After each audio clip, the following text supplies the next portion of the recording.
कमलायतलोचन लोकपते विजयी भव वेङ्कटशैलपते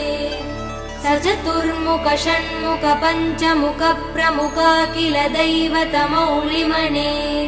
शरणागत वत्सल सारनिधे परिपालय मां वृषशैलपते अतिवेलतया तव दुर्विषहै अनुवेलकृदै प्रपराध सदैः हरितं त्वरितं वृषशैलपते परया कृपया परिपाहि हरे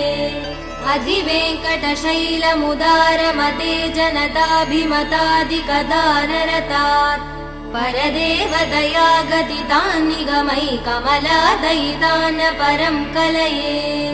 कलवेणुरवा वसगोपवधू शतकोटिवृतात् स्मरकोटिसमात् प्रतिवल्लविकाभिमदात् सुखदात् वसुदेव